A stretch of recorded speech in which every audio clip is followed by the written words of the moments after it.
Good evening and welcome to you in Radio Land at home and abroad on Facebook and on all other networks and platforms. We acknowledge you on those several other online streaming platforms. This is the Global View on Q, and it's Tuesday, 29th June, and it's just about 8:03 p.m. at the Q95, the big station. I'm your host, Sheridan Gregoire, Mr. G, but I'm in great company tonight with economist Dr. Thomson Fontaine, economist Ken Vital, and financial consultant Ronald. So it is the 25th Tuesday of 2021, and we are now looking to dislodge the obstacles to progress and make a paradigm shift to sustainable development, planning, and international competitiveness. Of course, driven by enlightened, enabling economic policies that engage our natural domestic economic agenda and buttressed by our foreign affairs that are based on our permanent medium and long-term domestic interests that foster the growth of local enterprises, skill sets, and cultural endowments, and target, of course, the revitalization of the spirit of graciousness, love, peace, prosperity, and unity of our Kalinago and Afro-Caribbean people. But we're live on Facebook as we get going. You can find us at WICEQFM or at Q95 FM radio. So you can join the Q family, like our page, share our page, get the latest breaking local, regional, and international news and happenings.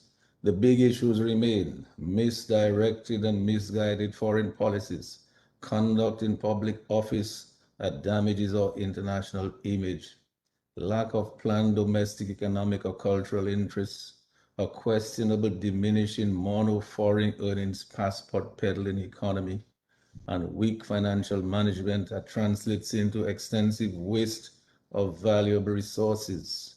So we are now at a critical crossroads.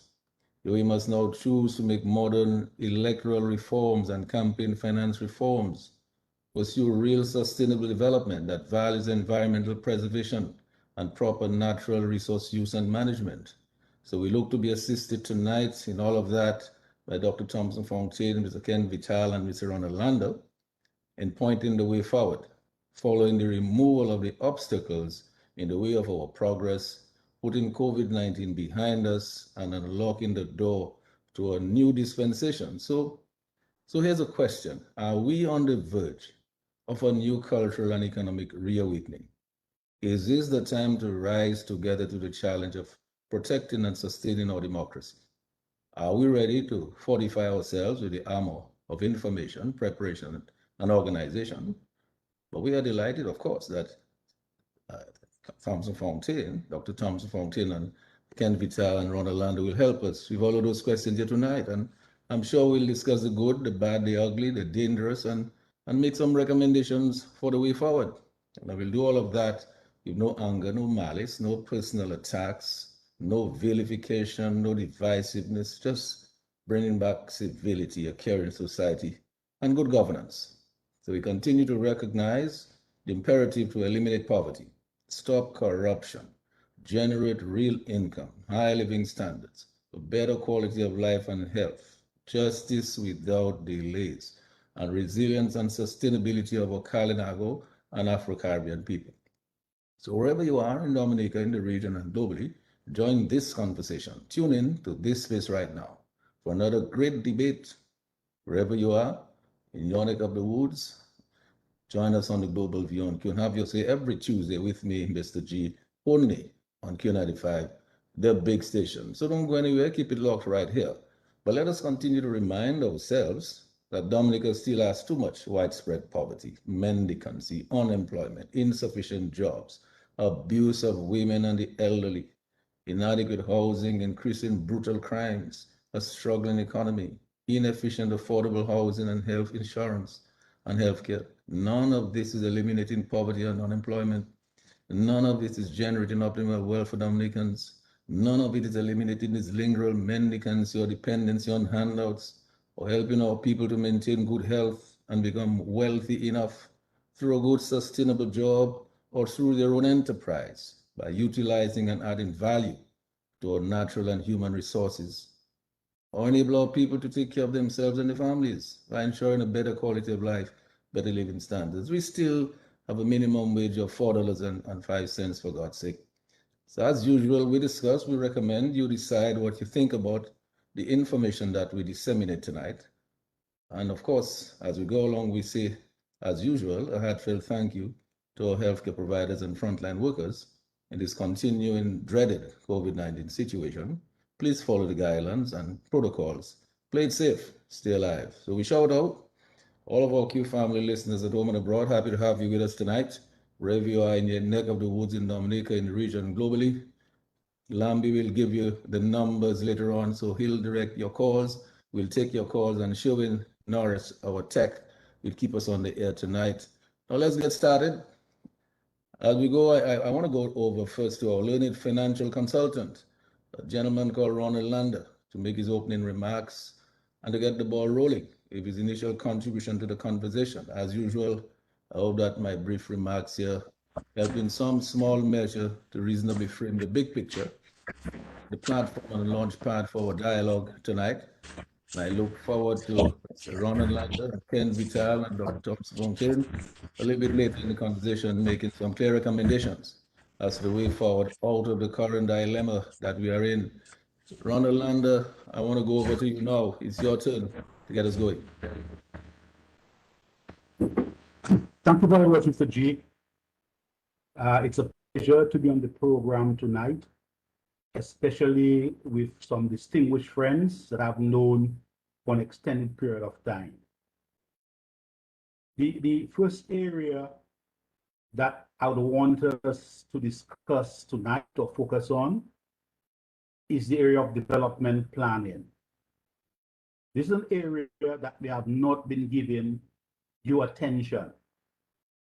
And we have a basic rule all the way back at UE that was repeated continuously. If you fail to plan, you plan to fail. And I think it's well put. Looking at development planning from an individual level, from a personal level, most of us individually to own a house. That's the what. We want to own a house. When? It all depends on the resources available to us. In most instances, we've got to solicit a mortgage loan. So the when period is 20 to 30 years, a long period. How to do it? Through a mortgage loan. Initially, we purchase the land, ensure that we've got a good source of income to pay off the land and to service the mortgage loan. So in 30 years' time, we've got a house of our own. And this illustrates planning from the perspective of an individual. If you take it to a business level, all successful businesses have a business plan. And I would just like to refer to one very successful business in Dominica, AC Shillingford. And I'm certainly sure that our distinguished friend, Julius Timothy, has a business plan. You need a business plan to look at all the variables and to see what are the focal areas you need to attend to assist you in growing your business. We start at the individual level, we go on to a company level. Now we can look at island state level, and we can look at some comparable regional economies. And those I like to look at, St. Lucia and Antigua, who've been ahead of Dominica in terms of the development, and St. Kitts, who are somewhere behind Dominica, but because of good management and good planning, has moved ahead of Dominica.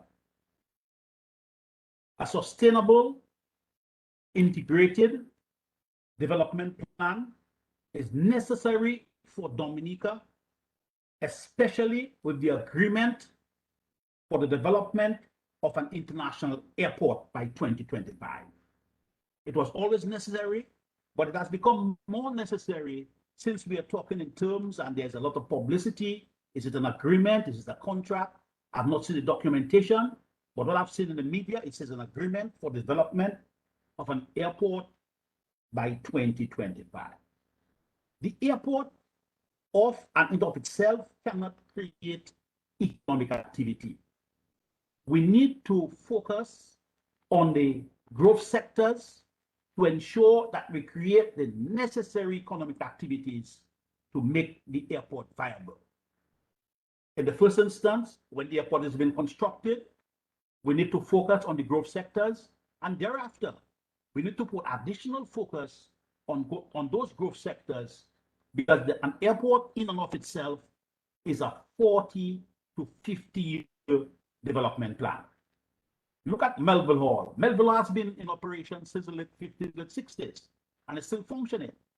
So this is the kind of time frame that we find ourselves when we are looking at an airport development. An airport, when you look at development planning, is a central factor for a long-term development plan. But a long-term development plan needs to be broken down into reasonable segments, be 10-year segments, 5-year segments, and finally, it is operationalized through the budgetary process.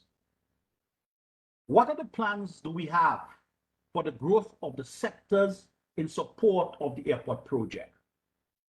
The first area I would like to touch on is tourism plan and site development. Are we going to maintain our nature island image? We need to be very clear about that and articulate it in our plan. Are we going to maintain this particular image? Because if we're going to maintain this image, the tourism plan development has to be consistent with the image that we are attempting to project. We see from the CBI projects prior to the establishment of the airport, we see Anichi, we see Kepinski, and Jungle Bay.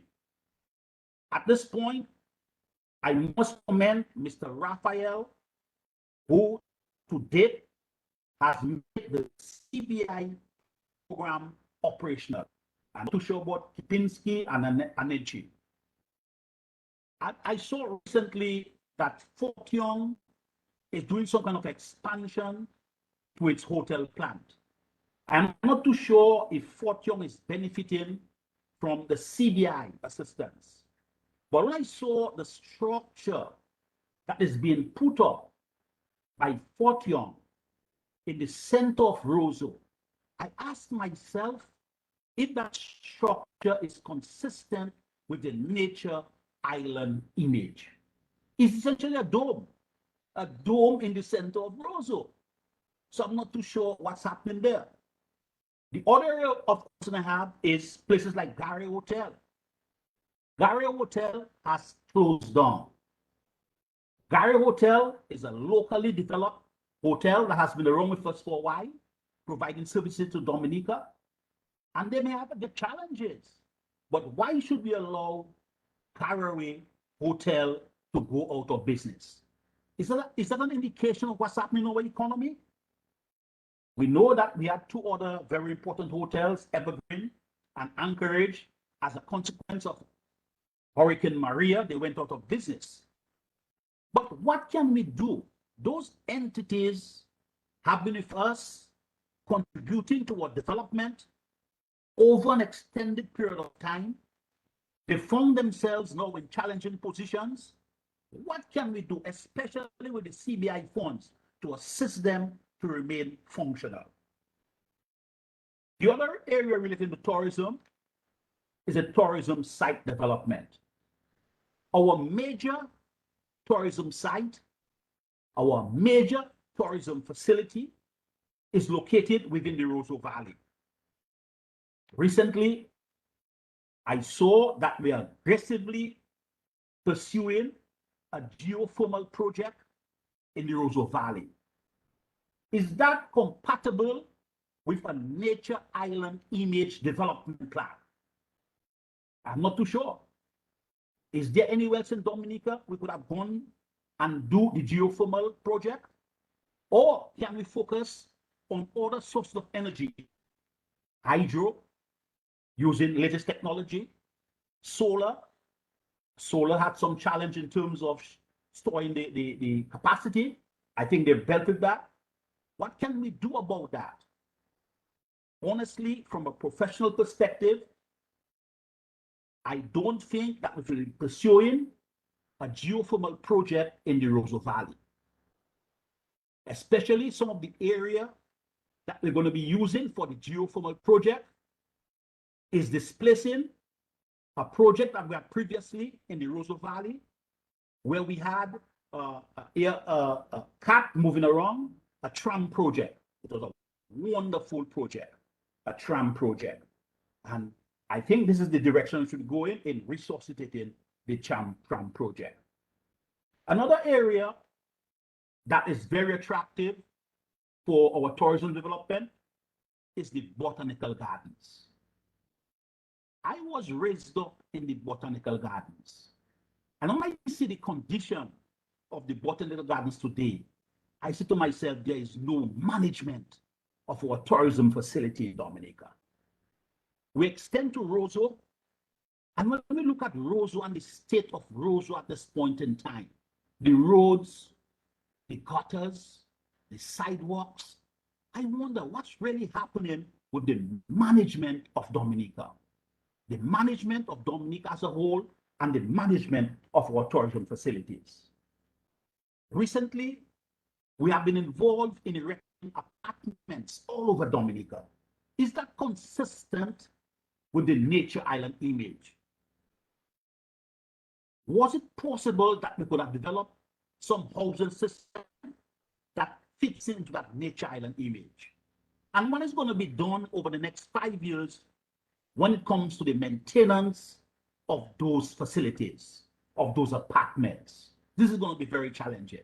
The initial reports I'm getting from technical people, the quality of work, especially in the apartments produced by the Chinese, the quality of work is very poor. And we expect in the not too distant future, there are going to be some serious maintenance problems. The other growth area, and forgive me for my bias, when we talk about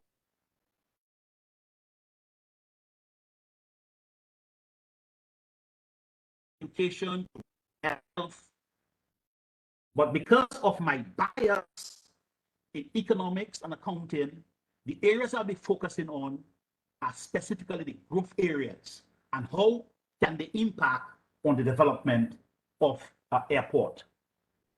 The other area I want to look at agriculture. Agriculture, if we're looking at an airport development, we should be thinking in terms of agriculture of crops amenable to air transportation. This is a challenge for the technicians in the Ministry of Agriculture who are developing their own agricultural development plan. What crops can be developed that would be amenable to air transportation? I recall in my days at the NDC, we had a thriving cut flowers industry. And people from Girardel and Eglison's areas were doing very well with cut flowers. Are there other crops that we can use, we can develop to assist the viability of the airport project? Agro-processing is another major area. And the final products that we can develop from agro-processing, are they suitable for air transportation? All products are not suitable for air transportation. Some of the products are suitable for sea transportation, and other products are suitable for air transportation. So we're focusing on the airport and the development plan. We want to look at products that are suitable for air transportation. We recall Amerijet. Amerijet did viable business in Dominica. Amerijet consistently came to Dominica. So how can we organize ourselves in such a way to ensure not only for tourism, but for agriculture, agro-processing, and other industries that our airport can be very viable? These plans we're talking about to develop the airport would operationalize it through the budgetary process. Unfortunately, at this point in time, the budget is currently our 1-year plan. We could keep on consistently in Dominica executing a 1-year plan. We need to go beyond that. We need to look further down the road, 5 years, 10 years, 20 years down the road. What we want to do. And that plan, we operationalize it through the budget system.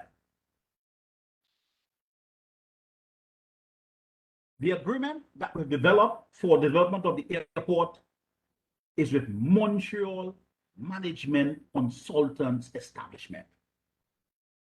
This entity was established in April 1999 to facilitate immigration to Canada and the USA. The entity has gotten involved in regional CBI programs. Recently, offshore was developed by MMC, which is called MMC Development and General Services Limited. It's a subsidiary that's involved in construction of projects in Dominica. Does MMC have the ability to develop an airport? What is the source of finance for developing the airport? Is it our money? Is it coming from our passport sales? And why are we not getting our passport sales directly to us? Why should we go to agreement with an agent to access our passport sales or income from our passport sales to do an international airport? Is MMC at this material point in time a financial institution? There are many questions to be answered in that area. For me, whenever the airport is developed, what I would like to see is the involvement of local companies and skilled Dominicans in executing the project. Using local companies as subcontractors, promoting the project so we can have our skills persons in St. Martin, in Antigua, in Guadeloupe, coming back to contribute to the development of the project. Because whenever our people, our locals are involved in developing projects in Dominica, given their marginal propensity to consume, there'll be a greater multiplier effect on Dominica. As we go in this point in time, with the development of be it the health centers, be it the schools in Dominica, be it the apartments in Dominica, which are currently being developed with our passport money by MMC in collaboration with Chinese firms. And interestingly, those Chinese firms employ Haitians, and the resources that are generated from those projects are outflowed automatically out of Dominica. And it's not impacting as construction projects are supposed to do on the development of the country. These are my opening remarks, Mr. Chief. Yes, and Ronald, and thanks a lot for that. Appreciate that. Now, I'm hoping that I know Kent will make his own presentation and Thomson will make his own presentation, but I'm just wondering whether we wanted to make a few comments on the presentation that Ronald has just made, because Ronald mentioned many different things there, Kent. Many different things. Ronald mentioned the imperative to have a plan. Yes, it's imperative. You cannot do anything without a plan, obviously. You must have a plan. Even if you do a little shop, you must have a plan, right? So here is the thing, that what you need to do is to look at exactly what it is you're trying to accomplish. What do we want to accomplish in Dominica? Do we want well for people? Do you want to develop our natural resources so that we can use them to generate export earnings and, and jobs and so on? Is that what we want to do as part of that plan? If that is what we want, obviously that plan has to reflect that. We have to go about that plan in a way that it will reflect the outcomes that we want. When we build an airport, for example, I mean, Ronald is right. You don't just build an airport for the sake of building an airport. An airport is a project that requires a plan. But if you're going to start off by having absolutely no studies, you have no studies. You don't have an environmental impact study. You don't have geotechnical studies. You don't have a tourism study. You don't have an economic study or agricultural study to see, as Ronald is saying, how all of those things are going to impact the throughput, the trade, of that airport. How is that airport going to be economically viable if it doesn't have the throughput? So obviously, you have to ensure that you have throughput. That is what makes an airport viable. Not just people, but goods and services going through. So Kent, I thought that Ronald made some very valuable comments there. And certainly, if we're talking about the nature island, Kent, I certainly believe we have to remove some of those dilapidated looks that we have there all over the place. I mean, really and truly, even when the cruise ships come, the first place they go to, they walk around Roseau, and the conditions are not good. I mean, if we want to sell ourselves as a nature island, I mean, do we see plants around the town? I don't see a lot of plants and greenery and trees, and so we don't see anything like that. We see some drains that are in bad shape. I mean, we have to get serious about those things. So I'm saying that if we're going to do that, we're going to have to remove whatever obstacles are in the way of proper planning in order for you to be able to plan. You cannot impose that planning unless you take off the obstacles that are in the way of that planning. I listened to this gentleman, Mr. Anthony Hayden. I heard his voice on the day that they had that big thing at the Windsor Park, and he said that he was happy to be a part of sign his contract. But then he said he was signing a contract. But then later on, I heard our Prime Minister say there is not a contract, it's an agreement. I'm just wondering what it is. If it's a contract or an agreement, what's the difference really? I mean, what is the intention? So, but the key thing there, Kent, and I know you'll comment on that, because this passport economy there, if in the bumper days when you were returning all this money, what had to happen is that you had to take some of that money and invest it in agriculture, as Ronald was saying, invest it in your tourism, invest it in your agribusiness. In other words, transform the structures of your economy so that when this passport thing dies out, which at some time it will, you already have built up the structures of the economy with your agriculture, with your agribusiness, with your manufacturing and so on, your tourism. And then it means that you can have a viable economy that's export based. So Kent, your words? You have to unmute your mic, Kent. Thank you, Sheridan, and thank you, Landa, and good night to all listeners. It's really nice to be here. And you know, planning is so critical. It's so important. Dominica can go so far. We have so much if you really think of it, and that's unique. That's different, on which we can build a prosperous and a thriving country, a thriving people. And it's really a shame that we're not doing that at the moment. And planning is central to that, as you have been saying, as you said, Ronald, and as you said, Sheridan. Planning is very, very central to that. And we know that starts with preparing a good plan. But the truth is, there are many planning failures in our country. And I really, really, really long for the day when we will have better governance, because the crux of the matter rests now on the kind of government that we have, the kind of governance that we have. A lot of the planning failure that we're experiencing right now centers around that. So let's start with just the first failure, short-termism. When you're planning, you ought to think of where you want to go in the long term. Ronald, you mentioned that. Your 20-year targets, your 10-year targets, and so on and so forth.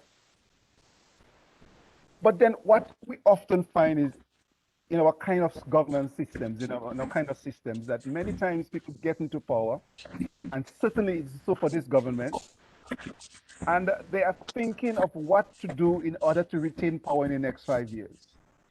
So they do not allow themselves to think really what is the true requirement, what is the real priority, what is really needed to move the country forward.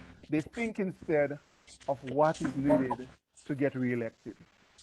That's the first planning failure. Anytime that is your modus operandi, anytime that is what you're doing, that's your first planning failure. You will not do what it really takes to move the people, to get the people ahead. You will do what it takes to get yourself re-elected. And often that, for instance, might mean not making the right kinds of investment in people, in businesses. You may find a government, for instance, and there's nothing wrong with building houses, but focusing on doing apartments. And as you said, Ronald, London, there may be much wrong with this apartment, but they do it as a facade. They do it as a means of bribing people. They do it as a means of having people to be grateful. But if there is something else that was more important than that, they would not, and if that other thing would not bring them as many votes, or people won't be as grateful in their mind, even if it was more important for the country to move forward, they wouldn't do it. So that's the first planning failure. But these guys go even beyond that. In some sense, that planning failure exists in many countries because we all have short-term systems. But these guys, they go to the extreme, and the other major planning failure, therefore, is corruption. And we see it in our country very, very much so. So when a government or when a regime is corrupt, the first thought on their mind is not the people, it's not the country, it's not how well we can do, it's not how do we empower everyone, how do we increase the well-being of the people. The first thought on their mind is how do we line our pockets. So therefore, anything they do, anything they plan, anything they think, first of all, they may not even put down a proper plan because it's not in their interest per se. If they do some kind of planning, it most likely is not paid serious attention to, because their interest is mostly in how to line their pockets. And we see extreme examples of this in our country. If there was proper planning, for instance, all of these monies that we were able to get through the economic assistance program, a lot of those could have been assigned to the airport, which is critical. Ronald, have been speaking about the airport. A lot of that money could have been assigned to many of our hoteliers. There are many of our hoteliers, our indigenous hoteliers, if you want to put it that way, who need and they're reeling on the heavy debt from the aid bank and so on. They're reeling on the debt, and some of them are failing after the hurricane, and then COVID is making it even worse. But when you are corrupt, you do not assign the resources, and you do not even have the plans. You don't put the plans in place, because if you do put the plans in place, you would know you'd have to put the resources there. So they don't even pay proper attention to what is really needed to be done. They find some story. Either they don't plan properly or they find some story, but resources are not placed towards the greatest needs and the people who need it most, and the areas that it can have the greatest impact. These resources are managed in such a way, or they are mismanaged in such a way, that it ends up benefiting those in power. So that's a major planning failure. The other major planning failure is the right strategies, and all of these things are interrelated. And when you really think of it, a lot of, and especially this government, there are a number of failures when it comes to arriving at the right strategies. No, there's a process to arriving at the correct strategy for the country. If you think of the national planning, there's an ultimate goal we should all be after, which is improving the quality of life for people. There are several dimensions that are critical in that: the economic dimensions, the social dimension, the environmental dimension. And under each of these dimensions, there are several things you've got to ask. If we were to improve the economic outcomes in the country, what are the critical outcomes we need to arrive at? We need to arrive at, for instance, proper infrastructure, airports, roads. We need to train our people well.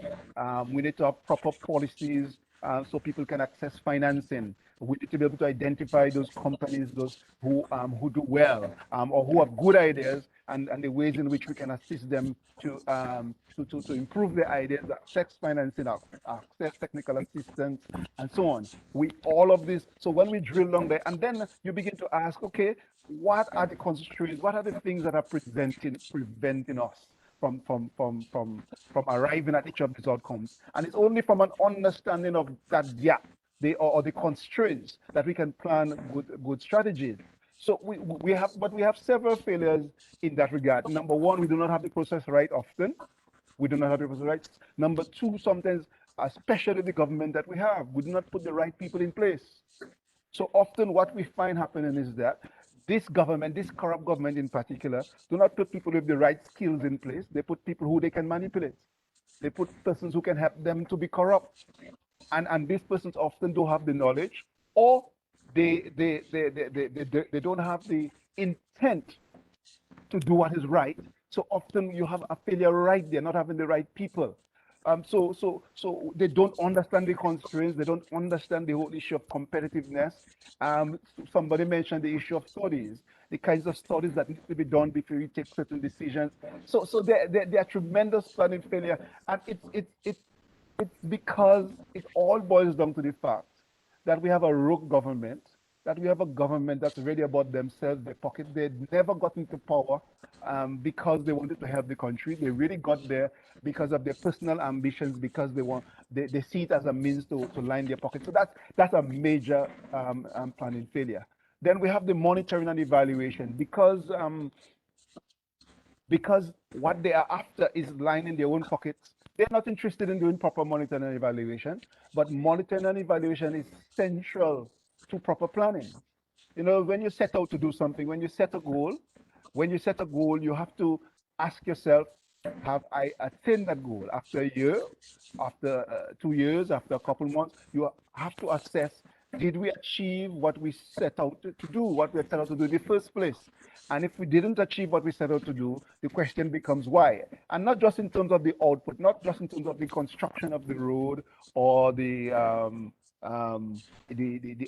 output itself, whatever the money paid for that was delivered, but in terms of the outcomes. If we build the road in order to have more farmers being able to deliver produce, the question becomes, was that the right project? Even if we completed the road, did it result in farmers getting better produce, better quality produce to the market, and so on? So we have failed in that kind of monitoring evaluation. Now, when you do monitoring evaluation, what it should do is help you to understand what works, what doesn't work. So you know what you were aiming at, and you know whether it works or not work, and then you're able to put better plans in place for the next round, for the next budget level. We have not done that well. What we have done is a host of, we just allocate money, we do not plan properly, and we don't evaluate whether it works or not. So that's a major planning failure. So indeed, we to go forward as a country, we got to fix our planning. But the truth is, our planning won't be fixed with the government that we have. I really don't even waste time on this government anymore, because people just need to know that we will go nowhere as a country as long as we have this government in power. It's not in their interest to do proper planning. It's in their interest to frustrate the planning process, to pretend that they are planning, but really and truly, everything they do is towards controlling. It's like they have used illicit means to gain wealth. And it's like they want to become the new oligarchs in tongue, so to speak. So they want to protect their wealth. And what they do is they corrupt everything, the police, the judiciary, the civil service, everything becomes tilted towards entrenching their power, entrenching their wealth, protecting their wealth, and cleaning their wealth, because their wealth did not come from good sources or clean sources. They are focused on cleaning that up, and the whole system is set up to empower them, to give them power over the people. And they even go further, and they use dark powers to help to do that. So they are not really planning. They're not interested in planning. So unless we get rid of this government, we will not have a proper discussion.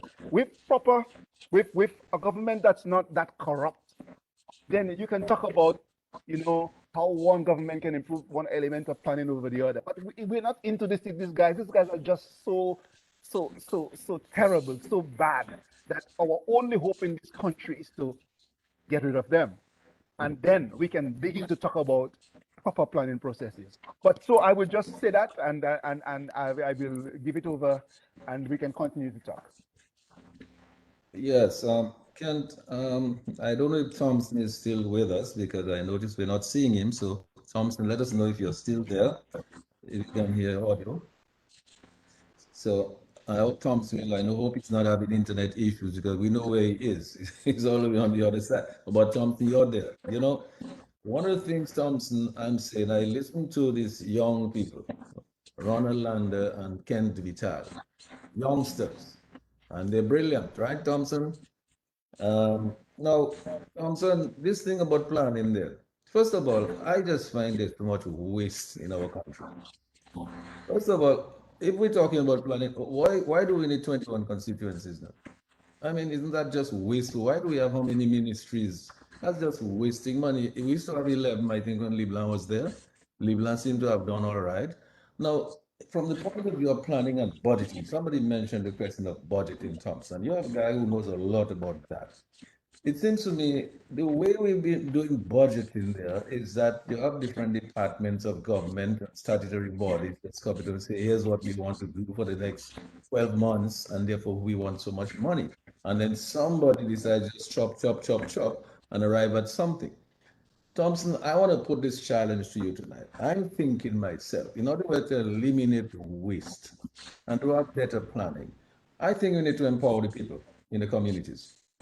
I would much rather have 11 constituencies and have each of those 11 regions have their own real government. I'm not talking about little village councils. I'm talking about real government like you have in the states in the US and the provinces in Canada.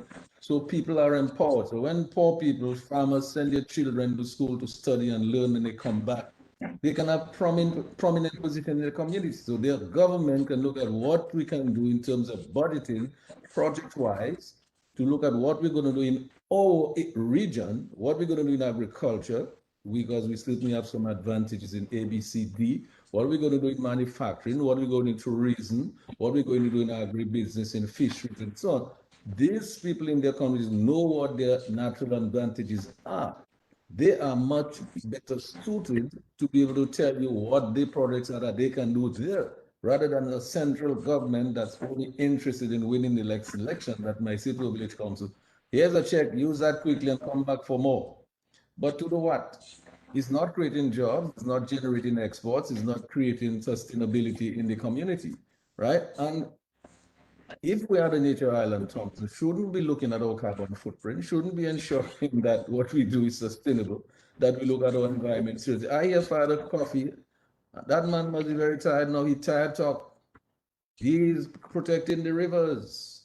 You know, unfortunately, he's getting some results, not as much as he should. But the point is, what are we doing about all those things? If we are truly want to be a nature island that is going to thrive based on our natural endowments, as Ronald was saying, why put a geothermal project in the valley, in the rural valley, if you plan to develop as a tourism, you know, as part of the legacy? How can you do that? There's no planning there. That is the point. So Thompson, I thought I would leave some of that. There's so many more things that this chapter have said that I think we can touch on because as we go along later on, we'll touch back on those things. But let me get your thoughts, Thompson, on some of those things. Wow, Sheridan, I mean, listening to my buddies, Ron and Kent and yourself, we go way back. But I'll tell you, this experiment we call an independent Dominica has gone badly wrong. I mean, by any stretch, we just heard Kent and we heard Ron earlier, and they both nailed it. What we have fundamentally now is a failure of governance, a government that has duped the people of Dominica, put them to sleep by making them believe that this is the best government ever, that they're working, that they're doing things, when in reality, the economy is has shut down, poverty is on the rise. I felt so bad, a friend called me all the way in South Sudan to tell me that a fishermen were trying to sell fish in grand form, and my villagers were asking him to query them a pound of fish. I mean, that is where we have come. And this person, knowing that I was from Grand Forford, they needed to let me know that they got that directly from the fisherman who was trying to sell fish in my village. Villagers asking for a query on a pound of fish. And I hold my head in disbelief. I mean, I remember when everybody in my village were either busy selling bananas, or on the weekends were busy preparing the dashing and the yams and the vegetables to go to market. But when the fish did come up during the week, there would be money to buy fish and buy 10 pounds of fish. So in a lot of ways, that experiment has gone wrong. And the fact that the people of Dominica, seeming a large, I would not say the majority, but a sufficiently large number of Dominicans believe the lie of this administration, believe the lie that this country is doing well, that this country has never done better, that this country is doing better than the rest of the Caribbean, that this country is #1 in the region, when in reality, the country is crumbling. In reality, it is. And you talked about the whole question of planning and budgeting, but that is where we have a problem.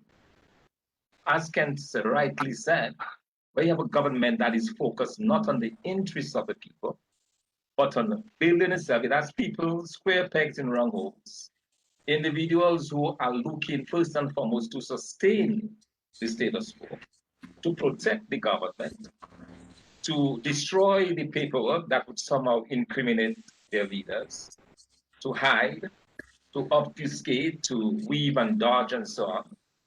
That is what you have. So you cannot plan. You talked about the thinking outside the box and looking at the size of the constituencies. That is a good starting point. Why do we need 18 cabinet ministers, where the United States with 320 million people has 6 cabinet or 7 cabinet ministers? And Dominica, we have 18 cabinet ministers doing what? Ecclesiastical affairs, all sorts of ridiculous, ministries that mean nothing and has absolutely zero impact on the lives of the people of Dominica. It's all a big joke. It's all a farce. And yet the people of Dominica, we are sleepwalking to oblivion. We are sleepwalking to poverty. We are sleepwalking to destroyed livelihoods, to destroyed lives. And we are there saying, go on, things are okay. And to me, it is mind-boggling that is where we are in Dominica, that we failed to embrace voices of reason. We failed to embrace people like myself, like Ron. I mean, Ron, I remember very early on in the administration of the Labour Party, I tried to get them to take Ron on, and because I know what he could bring to offer to this administration. And that was set aside,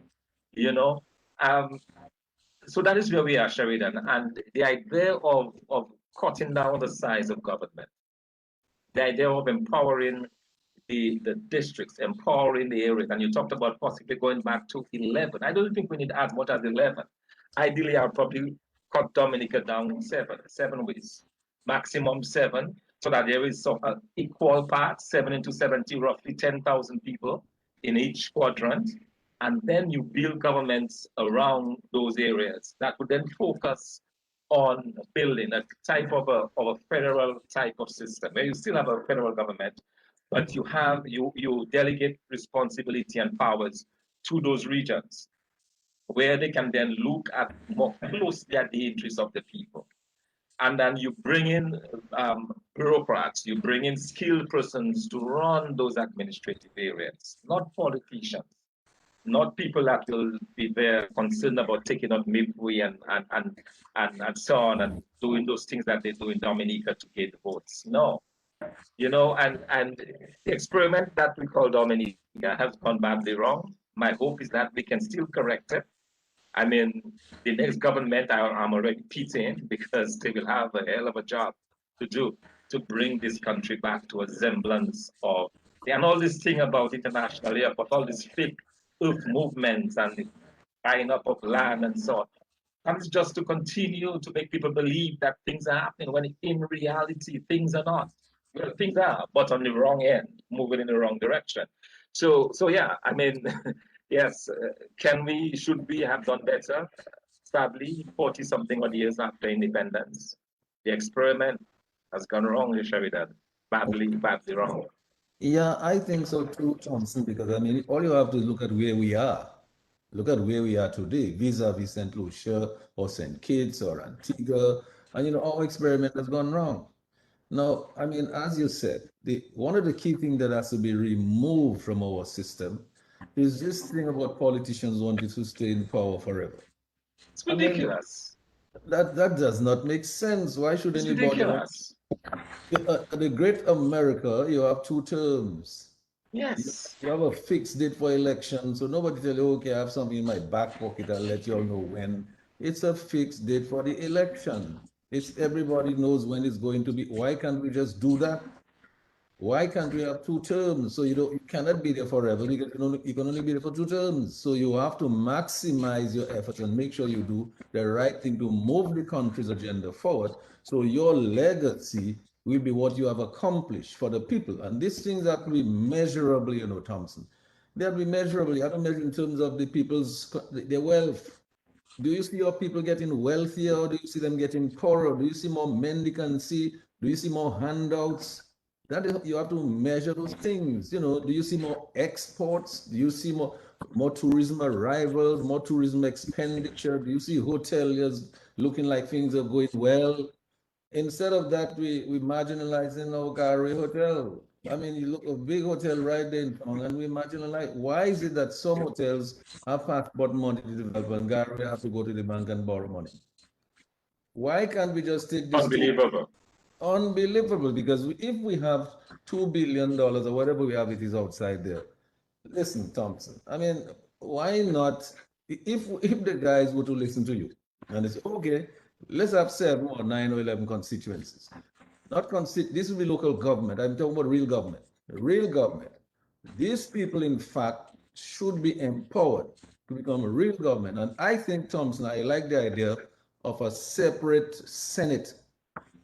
These people, let's say 3 representatives from each of those governments, should form a Senate, because I do not see why the executive branch should be also making laws.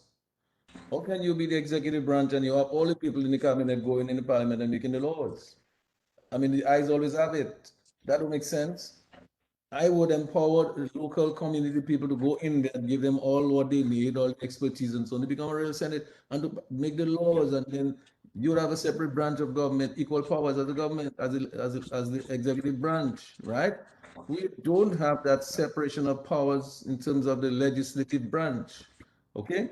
So here's what I think, Thompson. We must not be afraid to empower people. I mean, when Libla empowered the families, see what they did? These guys built the houses. Those guys exported all kind of things. Those guys bought the transport, cash. Their families okay. They send their children to school. That is how you empower people. If you go back to the way we're talking about there, you empower the local government. And the people should look at somebody like Thomson Fontaine.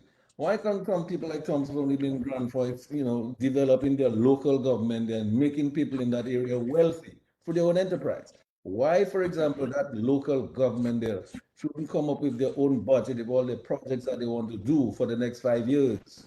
And say, okay, we need, as Ronald and they said, we need $300 million a year or whatever it is. Here are the projects we're going to do. Here are the jobs it's going to create. Here are the exports it's going to create. Here's the housing that's going to happen. Here's the agribusiness. Here's the throughput for the airport, and so on. Here are the roads, and so on. So I'm saying, Thomson, you have to empower your people. You cannot have your people being so dependent on you that they must come and beg you for everything so that you can get their vote. Yeah, that's why I said, Sheridan, it is wrong in so many ways. And empowering, Ron talked about the international airport and the hidden character, where this guy is given Dominica's resources. He becomes a multi-billionaire on the backs of Dominicans. And then the average Dominican is then told, look, you take this 1-story apartment. That is your lot. And by the way, if you have to quay the fish, you obviously, if the bulb goes, you can buy a replacement bulb. If God forbid a storm comes tomorrow and a window is broken, you can't replace that window, So you're going to have a house, an apartment with plastic serving as a window for several months because you don't have the resources, because you have not been empowered. And people are not seeing this.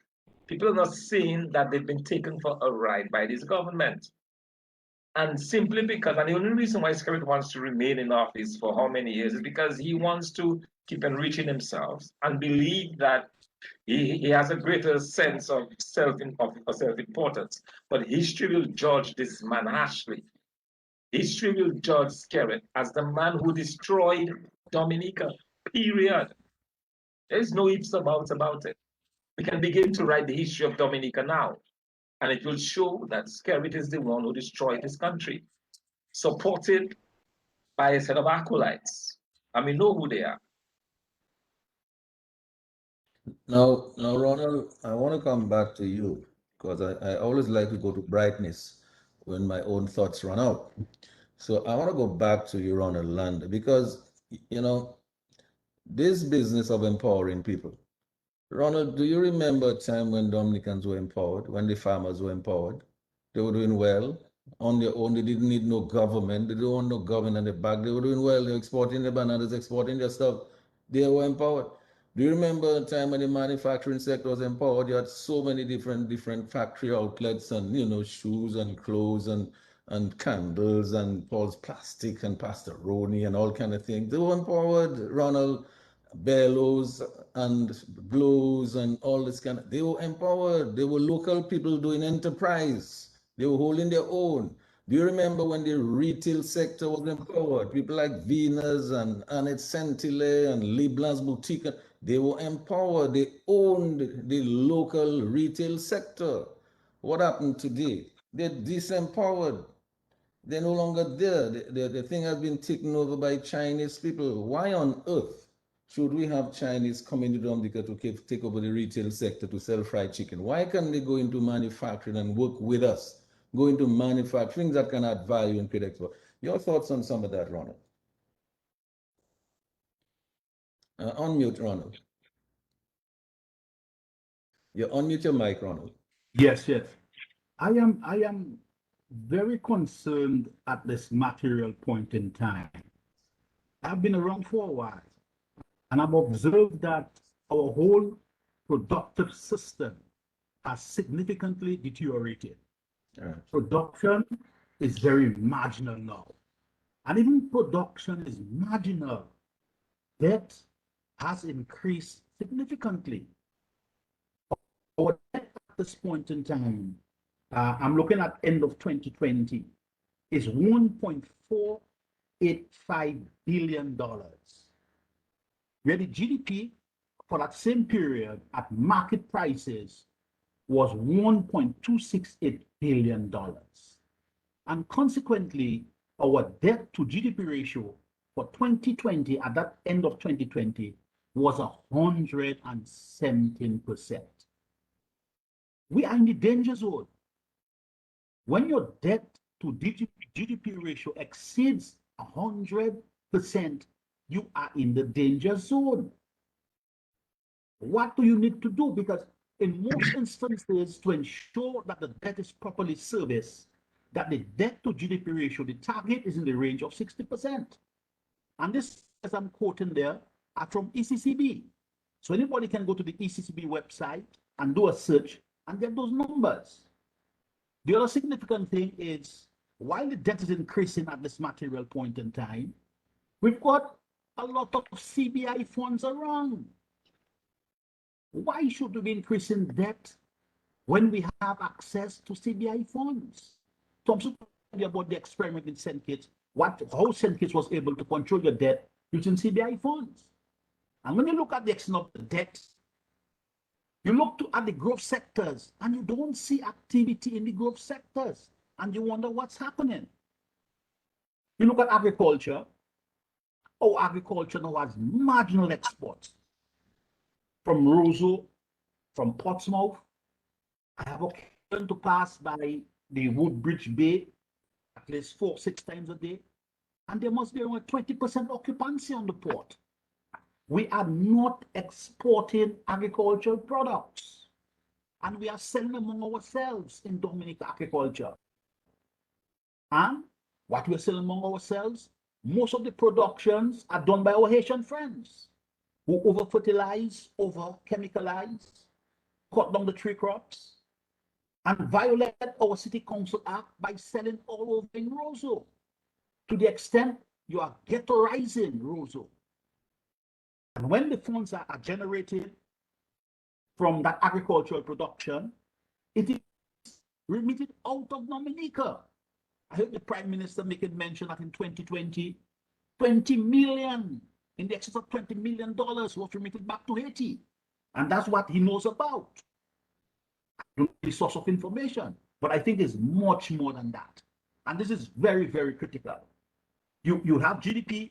GDP is the value of goods and services that you produce in a particular point in time. within a particular period. But if that GDP you produce, that value added, does not impact positively on your economy, it is outflowed, it goes out of your economy, it is the fittest. But at the same time, your debt is increasing. So you're going into a deep, dark hole. And management is responsible for such a situation. You look at the situation of construction. At this point in time, if construction was being done properly in Dominica, Dominica economy will be thriving. But you look at the CBI program, you look at the projects funded by CBI, it's run by the Chinese, and the Haitians employ the Chinese employ the Haitians, Renault, Argos.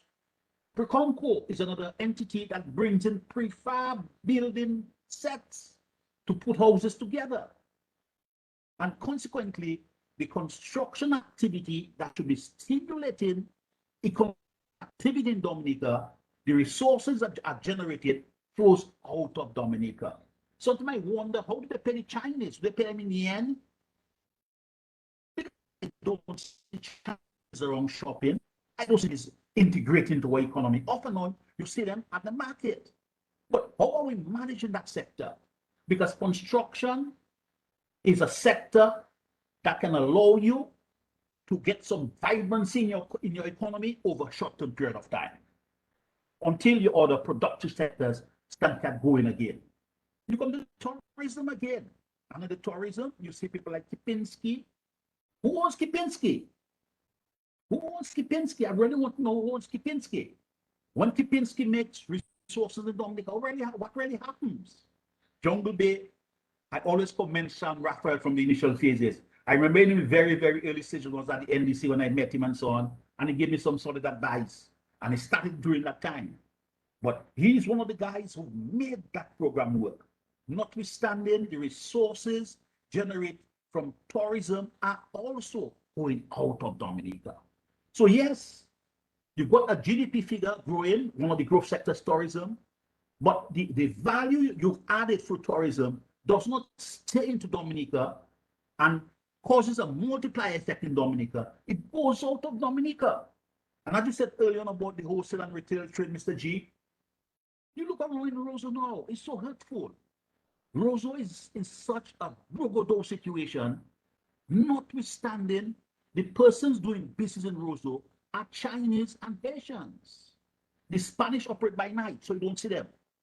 But the Chinese all over the place, Chinese, to the extent now that Chinese have started to build their own buildings. They stopped renting and they've constructed buildings. You go around Roseau, you look at the activity in Roseau. Roseau looks like a parking lot. A lot of vehicles, but no economic activity. Persons are using their savings to buy vehicles. The used vehicle market have allowed people to access vehicles of 20,000, 30,000 to give them a certain level of comfort. So people are buying vehicles. But notwithstanding, those vehicles are parked in Roseau and you don't see economic activity. You go to the shops, you are going through very quickly. You go to the banks, you can hold a party at any of the banks because there is nobody in there, no activity in there. It's so unfortunate. And then when you go to the supermarkets, you look at the security persons. The security persons are young Haitian guys. How could Haitians provide security to Dominica when at this point in time, gangs are running Haiti? There's a guy called Barbecue. Barbecue used to be a police officer. Barbecue has now a group of 9. He calls it a G9, a group of 9 different gangs coming together. And they're fighting to control turf in Haiti. So we see those significant outflows continuously from our country, be it from our Haitian friends.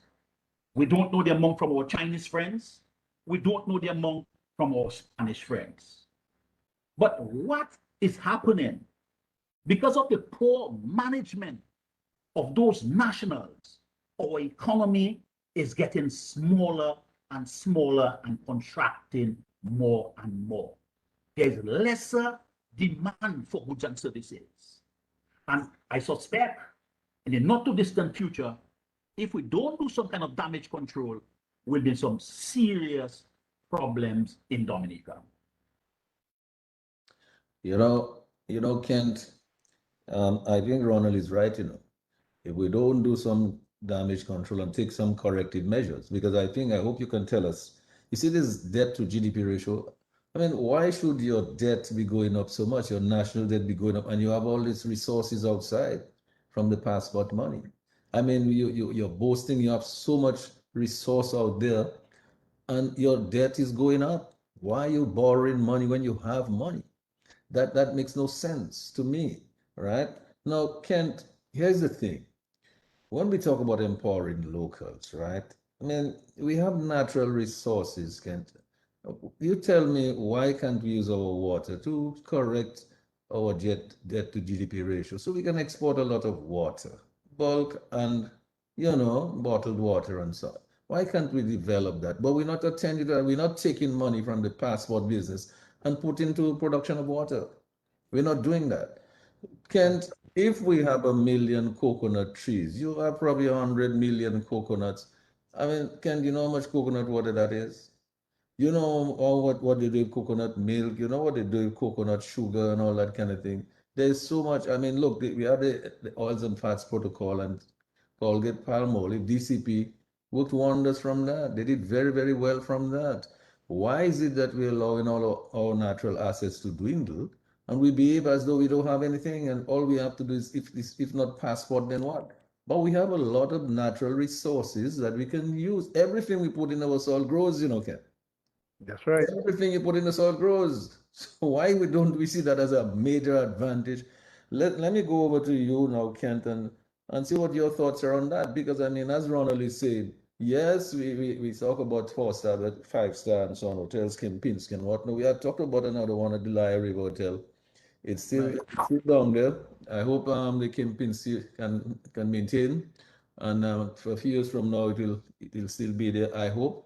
But I mean, when you start hearing about the people who are doing it, it's not necessarily a hotel they wanted to put. They just wanted to get their commissions, and they got That's right. millions and millions and millions of commissions. Their interest may not necessarily be in a hotel. Okay, let me just go over to you. Yes. Right. So we can go back. Let's start from what we were saying, a lack of proper planning. Now, when you're planning properly, you're thinking empowering your people. You're thinking you want to improve the quality of life of the people. And then you're asking, how can I do that? How can I increase the quality of life of the people? And therefore, you go down to the economic and the social and environmental. But on the economic front, you ask yourself, what can I do? And then you look, if we look back during the days of the bananas, it was percolating to everybody. We had many farmers. There were a number of great programs put in place. The marketing of bananas, the Agricultural Industrial Development Bank, farmers could access funding. All the elements, through proper planning, all the elements were put in place, right? And therefore, Kent, many farmers did well. Yes, and you had something called cooperatives. And yes. So they were communities were benefiting from, all those people who invest in their resources. right. Why are we not going back to that? Good. So that is because you were looking to how to empower people, because that's what you're asking about. When you look to empower people, you begin to think through and you begin to plan and say, okay, what is preventing our people from moving forward? Is it organization and therefore you get the cooperative? Is it financing, you get the aid bank? Or you talk about venture capital? Or you talk about how do I use the CBI money? So you ask the questions when you do proper planning. But when you have a corrupt government, they're not asking that question. They ask, how do I empower just a few so that we could maintain power? So that is the essential problem. So our people since the banana days have not been employed. Over the last 20 years, we have a government that is trying to empower themselves and enrich themselves. So guess what's happening? They do allow the CBI to be used for a few big hotels. But the chances are that the people they allow to use the CBI are people who are not going to challenge them, are people who are going to keep quiet while they empower themselves and everybody else suffers. Are people that are going to help them to create that oligarchy that they're trying to create. But the rest of the people, so if bananas fell, no fault of theirs, we all know what happened with the banana, but there's no creativity on how now, what next to do to empower the people. So you happened upon the economic citizenship program, and you are only providing empowerment to a few who would help you. What about, and we said it earlier on, what about some of these hotels that are struggling under the burden of debt, like the galleries and those who are struggling? What about, take the farmers? What about the farmers? How do we transform the farmers? You know, there's a great opportunity and potential to get into agricultural tourism, whether it be people who are on the trails, whether there are people who have farms in great areas. Dominica is fresh, Dominica is pristine, Dominica can offer a lot. What about using some of that CVI money? Of course, you've got to organize farmers properly, just like farmers who organize properly under the BMC. You've got to organize farmers properly into groups that can do tourism, agricultural tourism marketing. What about using some of that CVI money to empower our farmers, let them get into agricultural tourism, doing organic farming, of course. That's the only way it's going to work. With bank to tourism, you know how a guest, and I remember reading something that was suggesting because of climate change and because of the sea level rises and beaches being affected and so on, you may just find a shift of tourism towards the mountainous regions, right? But there's no thinking of how to look at the farmers who have suffered because of the loss of preferential access to bananas. How do we use that CBI money to help them? There is no empowerment of the farmers, so one few set of persons are benefiting. How about, and there are so many people, I go around and there are so many people with good ideas. Those who are doing agro processing, those who want to do wines, those who want to do jams and jellies, and we used to do it before. There are so many people with good ideas. What about thinking through critically? What in the past have hindered us? What currently is preventing us from getting where we want to get to? Find the constraints and then allocate some of that very CBI money to address those constraints. You see that they are not interested in empowering people, because when you empower people, you see, like on the when we had bananas, farmers could openly speak their minds. And if Mary Charles wasn't going to be performing well, they would have voted her out or whoever. Because when you have an independent people who can earn, who are empowered, you cannot rule them. You cannot boss them around. Let's put it like that, right? So that's what they know. So it's almost like they are deliberately impoverishing the people. They are deliberately not empowering the people because they're afraid of that. They're afraid that empowered people who are right, who will not continue to support their kinds of foolishness. So there's no empowerment of our farmers, no empowerment of our processors, no empowerment of our small hoteliers, and it's really quite a shame. So what we need is a new government. It comes back to that. Until we remove this government, we are not going to go very far as a country. We are not going to go far at all as a country. We're not going to progress until we remove this government. We can have arguments between one government and another in terms of strategy. But for this government, it's not a matter of strategy. They are just corrupt and we have just to get rid of them. Otherwise, we'll get nowhere. They are deliberately impoverishing the people, keeping our people poor and dependent as a strategy to retain power, as a strategy for them to become own the bulk of the financial resources, to control the economy, control the country. That's what they're doing, and that's what we have to fight against, rise up against, and bring down. Now, however, in spite of all of that, the economy is in trouble. Ronald, you said it, the debt to GDP ratio, we're in the danger zone. I think we have been in a danger zone for a long time. And I honestly am amazed why our country haven't fallen apart. I'm amazed about the fact that in spite of the figures that I see in the budget, the figures that I see in the statistics, that they're still standing. But any day now, it will crumble. But what we have is the GDP. Kent, yes. I wanted to just hold your thoughts, take a pin. Yes. I want to just let Lambi know that, because it's already 9:17. Oh, yes. And I know there might be one or two people who might want to call. I just wanted to let Lambi know that he could, in fact, take a couple of calls, So, Lambi, I don't know whether we can, maybe we can take a little break here, Ken. I'll come back to you and let Lambi give out the numbers, and we can take a couple of calls if there's people who want to call. Lambi, we go over to you now. Okay, thank you very much. Okay. The numbers are 449-3095, 449-3096, 449-3097, 616-4257, and 305-432-9624. This is the Global View, and we're taking your calls right now. Caller on the line, please go ahead. Yes, good evening, gentlemen. Thank you, Lambi. Sheridan, I just want to thank you again for doing what you do, my friend. This is Marcos here, Hi, and Marcus, how are you doing? I'm doing great, Sheridan, and I'm listening and always listening. And sometimes I get really ticked up at what's taking place in the country, but sometimes you got to hold your nerves and whatnot because I'm not an educated man like the three economists you got there. Thomson, my boy, Thomson. I hooked Thomson up with an interview one time. You might remember me with Bolo for grammar. So when I got him that interview over there on CDN when he had Dominica.net. So I want to big up Thompson because he's doing big things over in South Sudan and he can't do it at home. He's an exiled man from his country because of Yes, yes, Bolo. Absolutely.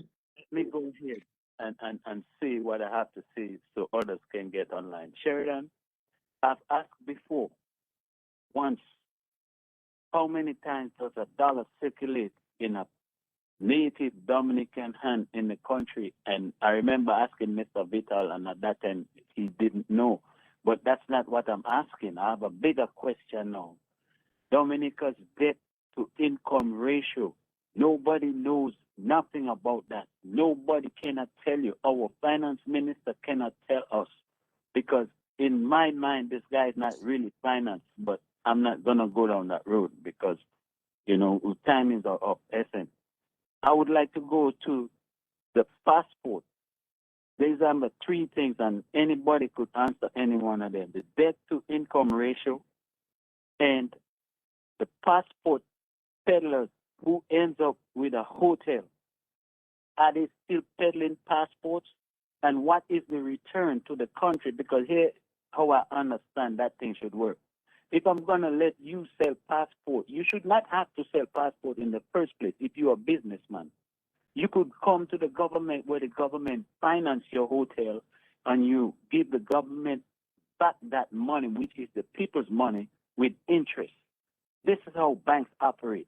But it would be a native business on a low percentage scale. You get a low interest rate because it's an incentive to create jobs and help build the country, and then we have indigenous businesses. And then my third thing is, you mentioned, Sheridan, of the grocers. Many, many people have gone out of business, cannot compete with Chinese grocers. Sheridan, we are up against this thing of the Chinese government financing Chinese all over the world.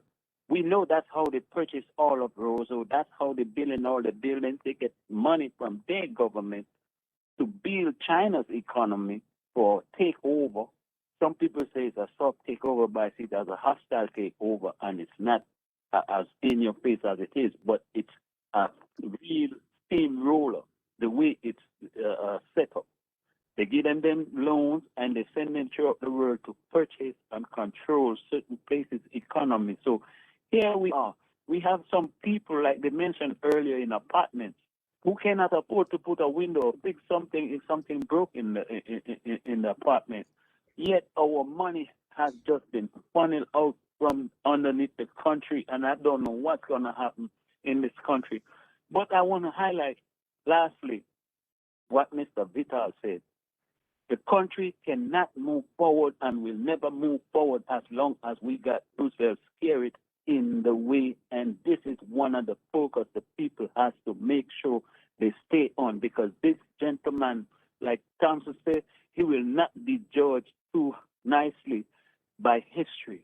And I hope and pray that that day comes soon, because if Dominica continues to go at the rate it's going now, there will be none for us. Okay, the native born people, it will be none for us. And I can tell you that right now because I see it, because of my basic common sense. Numbers. You got the three economists there, and they could tell you much better than I could tell you, because this is what they have studied. Thank you, my brother. Thank you, Marcus. Lambi, you wanted, let's go ahead. Yeah, I want to just continue from where Marcus left off. Obviously, he said a mouthful there, but I mean, it's obvious that from all of what Ronald's been saying, and Kent and yourself, Thomson, I mean, first of all, we have to remove the obstacle. I mean, there's no way you can do anything without removing the obstacle. And we're talking about 40 years we're independent. You're talking about 20 years of one government. I mean, where on earth do you get 20 years one government? That is not making sense. You need to fix that. I mean, and Dominicans have to, whether they like a party or not, people are going to get stale after a while and they're not going to be as productive. And then once people start feeling they're entitled to be there, they don't feel that they have to do anything. A little handout now and then and keep you in poverty. Give you a little handout and make you feel happy. Here's the point though. And I want to go back to Ken because Ken, I like to make that link. When we talk about planning, I mean, you have to plan around your resources. And it seems to me that, we're not planning around our resources. I mean, nobody's talking about water. Nobody's, I mean, come on. People are still eating bananas. Where I am, every day they putting out bananas that flying off the shelf. And people are still eating a lot of chips, plantain chips, all kind of chips. People are eating breadfruit chips. People are eating dashing chips and all kind of chips. What is wrong? We don't have to always sell the green bananas. We can add value by going into processing and packages and exporting. We can do that. I mean, why can't we do that? Lambi, you want to take another call before we go on? Go right here. And we need to hear you, Lambi. This is the Global View. Go ahead, please, caller. How do you want to remove a government elected? I'm saying that. That was an intruder there. We have to move on. Yes. Let me know if your case, you want us to go on. You see, yes, Kent, I'm really saying that, we have so many natural resources, man. We have breadfruit. I mean, when you think about these fruits, very nutritious fruits. They're wonder stuff, provisions. I mean, these things have a lot of health and medicinal content. We used to do a lot of stuff with patchouli, a lot of stuff with aloes. We did stuff. I mean, you remember Blues Agro products and essential oils. Remember bay oil. We have all of those things that we can do. We've done them before. It's not like we don't have the know-how. What is preventing us from just putting a lot of these CBI resources into these cooperatives? Because remember, those communities have their cooperatives in La Plaine and in Dalis and in Casgori and in Philip Savan, and they have their cooperatives. People are benefiting. Why shouldn't we just take that money and put it into that? At least some of that, and let the people in the community empower themselves and really export product. And there's so many young people too, Kent, that are doing those things, they're making soaps and all kind of things. Why can't we empower those young people and give? Why do we're asking them to go and borrow money when in fact we're giving people money? Not only we giving people money to build hotels, but we're giving them commission on the money. $30 million, some of them getting on that money. And if you take that, don't give that guy the 30 million, give it to Garrow. And let Garrow do something. You understand what I'm saying? So Ken, let's give us some of your thoughts on some of that. Sorry. Right. Sheridan. So that's exactly it. We have quite a bit of resources. We have water, as you said, we have nature, we have fertile land that if we manage our land well, that can produce good produce, healthy produce. We have all of that, but yet we are not going forward. We have people with good ideas. We have trained people. Many of them are trained in marketing, are trained in food science, are trained, and they're working all over the world. Right? So we have everything it takes, whether people here or people abroad. We have what it takes. We have the resources. But there has been a lack of deliberate effort to plan. Again, it goes back to planning, to understand, okay, what is it we have? What is it we can do? What is preventing us from being able to convert this into a viable industry, a viable business? We are not doing this well. That is the crux of the matter. And we are not doing this well because we don't have a government that is so minded. It comes back to that. But we have to go beyond this government. We have to, at this point in time, we know that we have to do everything we can to get a change in government.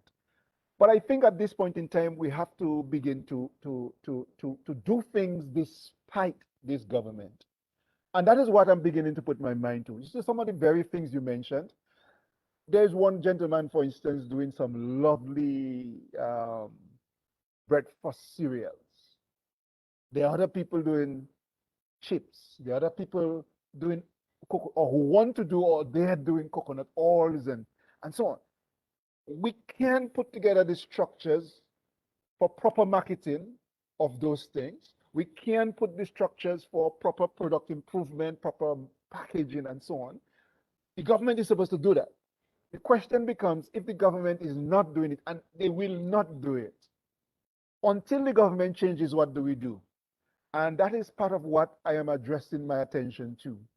How do I get some like-minded Dominicans? And Thomson and I, we have spoken about that, and we have to speak again. I mean, sometimes when we're not in government, we have to, our attention is divided. It's really the government supposed to do it. But we got to make some extraordinary efforts to get to that point where we can demonstrate to Dominicans that, yes, we can do it. Help to begin to organize. Sometimes it might take bringing people together, because sometimes one person in coconut oil will not be as viable as, having 10 people cooperate, right? So we have to find ways of bringing people together. But one of the critical things that has been lacking, missing, is financing. Now, they won't use the CBI to finance these people because, as we said before, they don't want to empower people. But the thing is, what I've realized, and I know, is that there is money out there. There is money out there. There are people out there who would be willing to invest through equity in companies. But we've got to organize ourselves in such a way that they can see these opportunities as profitable opportunities. They have, for it to be a good opportunity, it has to be profitable.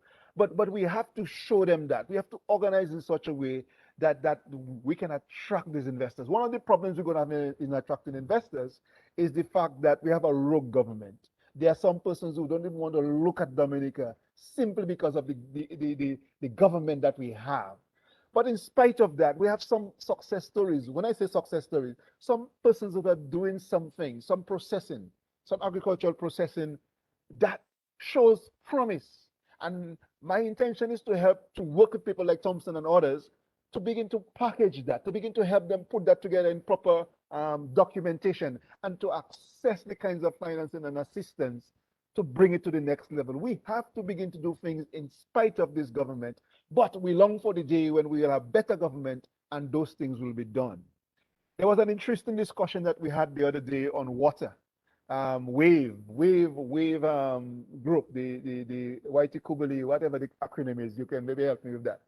They put up this discussion where we're talking about the potential in the water sector for the export of bulk water and, of course, bottled water. There are opportunities there that we need to organize and exploit.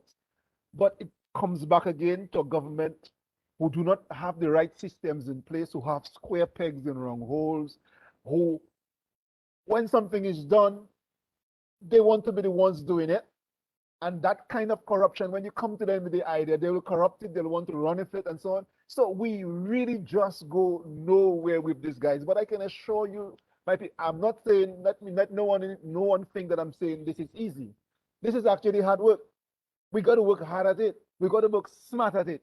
But we have so many qualified and trained people out there. We can harness that intelligence that we have out there to make a success out of it. We have countries that have made quite a success out of agriculture, like New Zealand. But we don't just have agriculture, we have the tourism and we have the manufacturing, and all of this can be combined. We can create such a country that is so different. It's not easy, but it can be done. But we don't have a government that's interested. But we have to go beyond this government and we have to begin to organize among ourselves. It's more difficult for us because our attention is we all want to earn and so on. But we really got to make this extraordinary effort. And what I'm doing right now is really putting my house in order so that I can work with people like Thomson and Landa and others to do exactly what the government is supposed to be doing. We're going to start to do it. Let's hope before we even succeed, the government falls. And they're going to fall because their evil is being counteracted. When I say they're evil, I'm talking about their darkness. They are praying people who are praying, because one of the strategies they have used, to be quite frank with you and to tell the people of Dominica, and many of you know that.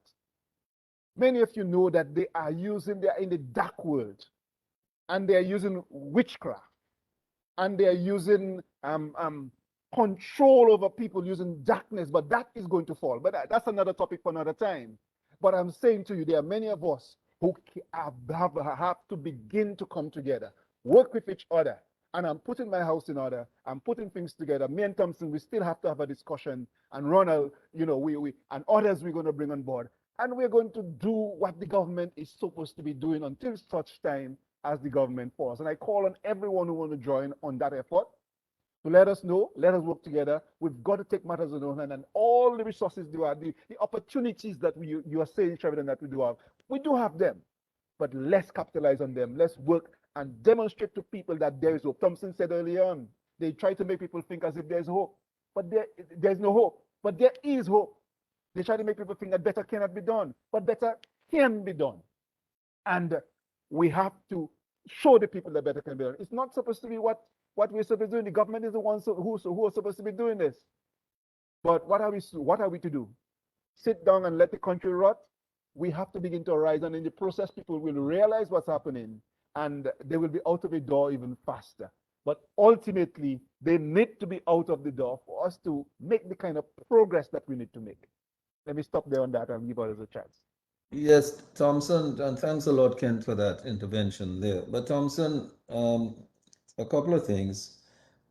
A good plan is essential, but you know, beyond the plan, there are some other things. You have to have an enabling economic policy environment. Of course, because you want to attract investors, you have to make it attractive. If you have extremely high rates of energy, you have all kind of high taxes. If you have to create the body of policies that are going to make it attractive for investors to come and invest the money and take some risk. Then, of course, in terms of the locals, Thomson, I have a problem understanding what's going on because I'm getting the impression a lot of the lands of Dominica are being purchased by foreigners. What is it that locals are going to have to bequeath to their children? I mean, your wealth to a large extent, that's what people have, a little piece of land. If you lose that land, and I'm hearing the Chinese people are building all over, are they buying those lands from people? I hear in the Wesley area, people are buying land like crazy. Who's owning those lands? In whose hands those lands going to end? Are the Wesley people's children going to be able to still inherit a piece of land that they can develop some wealth? Because you know, in North America, Thomson, when people go up there and they spend 20 years, they buy a little house, and after 20 years, they have to pay the mortgage, they have some equity in it. 20 years later, the house is valued, they sell that, they have some money. You develop some wealth, some equity. Thomson, how is that going to work if no plan, no enabling policy environment, we're depleting our natural resources, putting in the hands of foreigners, and then at the same time, we're allowing foreigners to control the key sectors like tourism and and construction and some of the lead sectors. Thomson, maybe you can help us with some of that. Unmute your mic, Thomson. Yeah, sometimes, Sheridan, I think Dominica and Dominicans do not require economists. We probably really need psychologists, because it is so clear to me and to Kent and to yourself and to Rod where things have gone wrong. But I get the impression that Dominicans are not seeing it the way that we see it. And I'm thinking, is there something wrong with us or with them or the others who somehow believe that what we have is the best that there ever was and there ever will be?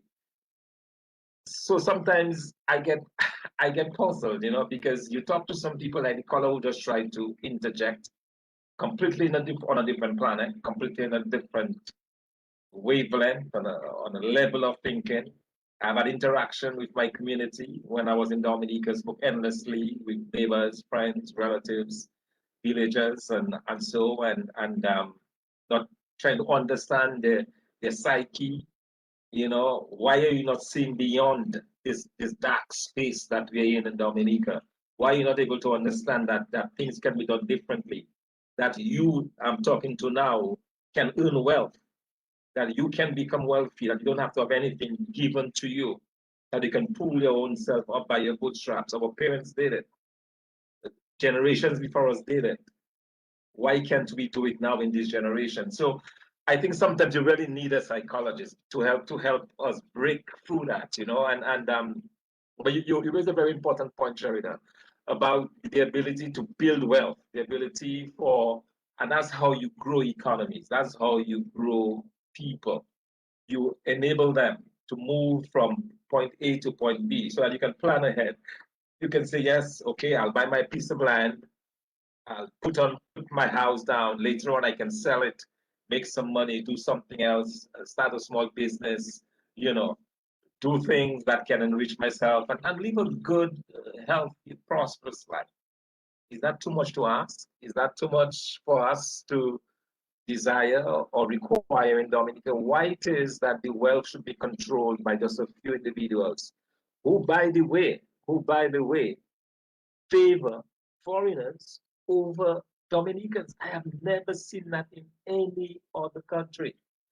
I have traveled to probably 75 different countries across the world. I have worked on scores of countries. I have not seen any country where a government favors foreigners over its people. It's only in Dominica.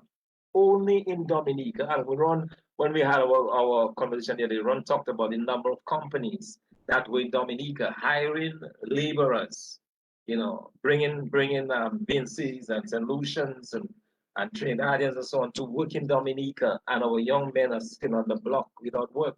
Where else do you see that?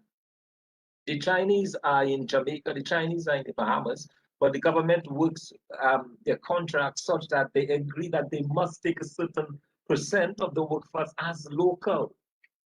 That is how you protect your people. That is how you strengthen your people. To ensure that, yeah, okay, we can give the contract because we carry coverage and we can give the contract to St. Lucian, but we have to insist that the workers, that 60% or 70% of the workers have to come from Dominica. That is how you import, because this is money coming from you. They're not giving you, are giving them the money. So we are prepared to give foreigners our resources, and they live happy lives in the country, and our own people suffering. I have seen nothing of this, and worse, there are people who are supporting this. There are people, good, upstanding Dominican citizens, who think that this is okay, and there is nothing wrong with this. So it's either something's wrong with us that are continuously pushing against what exists, continuously saying that this is wrong, this should not be the case, or those others who are supporting this. But both of us cannot be wrong. Both of us cannot be right, sorry. One of us are wrong. And I don't think it is us. I think common sense would dictate that a government looks out for its people, a government provides for its people, a government plans for its people, to the extent that you develop people, you help them grow, help them to earn wealth. How many public servants, for example, are going to retire at the age of 65 or 66 or 70, whatever it is now, and then they have nothing to show after 40, 45 years of working in government? They can even start as something extra because they might have another 30 years to live. They can even start something else because they have no income. They're still paying a mortgage. You know, how many people are in that predicament? They can't even take, now that they're no longer working, they can't even take a trip and go and see their family without their family paying for them. You know, how many people are in that position in Dominica? And it's a shame. We can do better. We have the resources. You know, can talk about people making breakfast cereal and soaps and perfumes and all of these beautiful things in Dominica. You know, I saw it in New York a few days ago where Dominicans are making creams for the skin and the face, and young Dominican entrepreneurs out there. And yet they're not benefiting anything from the sale of the passports because this government is intent on giving this to foreigners, setting up foreigners to the exclusion of our people. Sad. Really, really sad. Yes, and you wanna take a I call? think Lambi, I think a few callers want to come in because it would be good to hear some more because Yeah. All right. Those of you in queue, please go ahead with your call. Yes, good evening, gentlemen. Always an interesting program, Sheridan, Kent, and the rest of the gentlemen in here. Dr. Fontaine. Yeah, while you guys were talking, something interesting happened this week, and I think a lot of us didn't pay attention to is the fact that the government was trying to pass a law on an act to put a cap on the salaries of civil servants. And what caught my attention and had me in bewilderment is the uproar at the fact that that cap was going to be set for the next 12 years. And while I'm sitting there listening to all the uproar, the DPSU and the Police Welfare Association and everybody planning to strike, I'm saying to myself, here is a government that has been in office for the past 20 years. And I don't remember any time when there was any significant increase in salary. I remember negotiations saying 0+0. I remember there were several years when public servants got absolutely no raise. And I call it in the program because I taught at the age of 19. I just want to let you guys hear that point of view. I taught at the age of 19 at the Portsmouth Secondary School when this current government got into office, right? I have friends who are currently working and teaching in school who cannot get a loan from the bank because they don't have enough revenue to show. And what amazed me is that everybody fails to realize the last 20 years we have been put in a poor situation because of bad governance, lack of revenue generation, lack of growth, lack of oversight. And we got in an uproar because for the next 12 years, we may not have the ability to get a decent raise, not realizing we have been in the situation we making an uproar about for the past 20 years. So had I stayed in Dominica and worked for the last 20 years, it would take me to the age when I am 50 years before I can even think of earning a decent wage. And that, my friend, is the most ridiculous thing I have seen. And what it tells me is that we are living in a society where the people are oblivious to the laws, the rules, and the policies that govern them. And they're so fast asleep that only when they are pinched really hard, they realize, oh, I'm going to be in a situation that I'm already in, if you guys get my drift.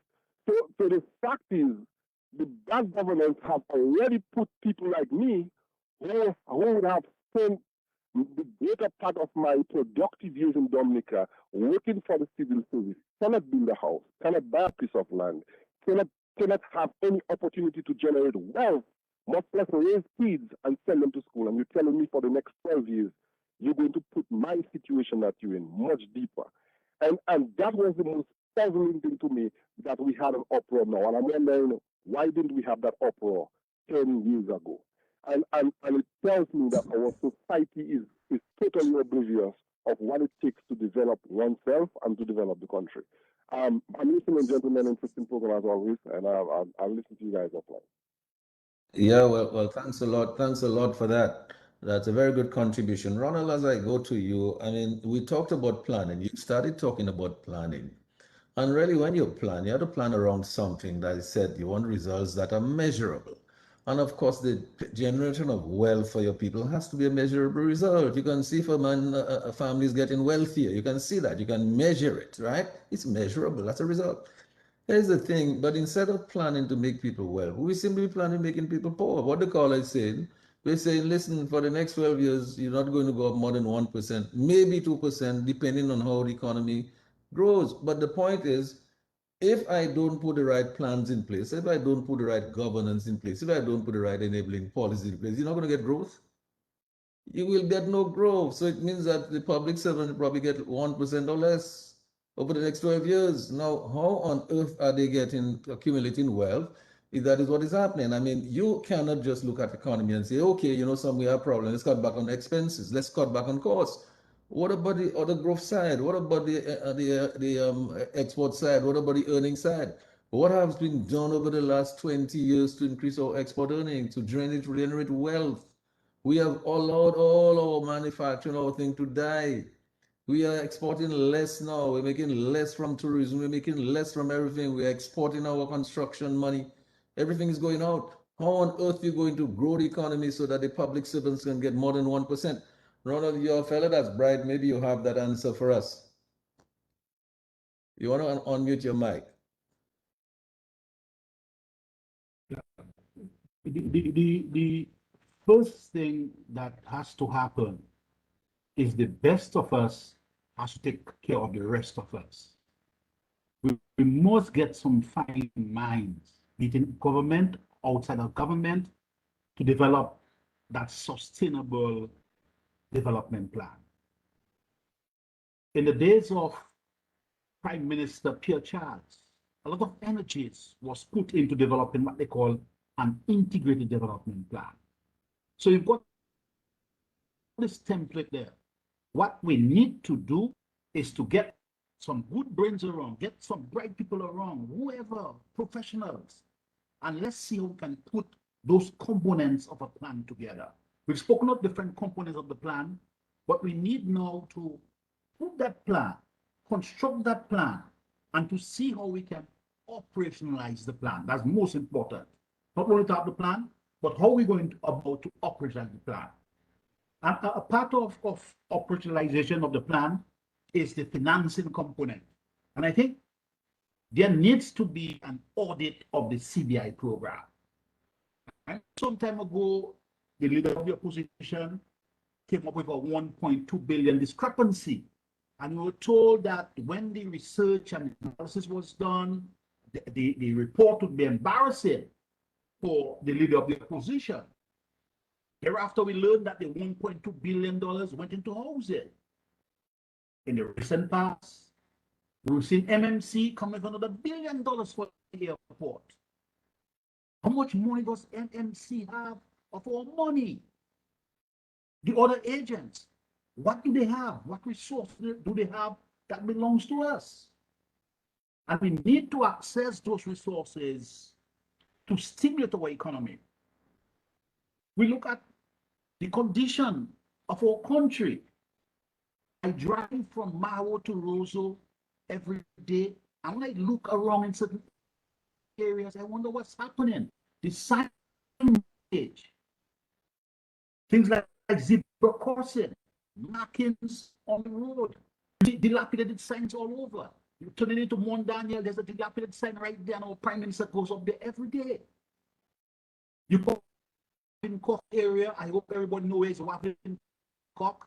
Just before the reporter, I wonder really what's happening in there. It looks that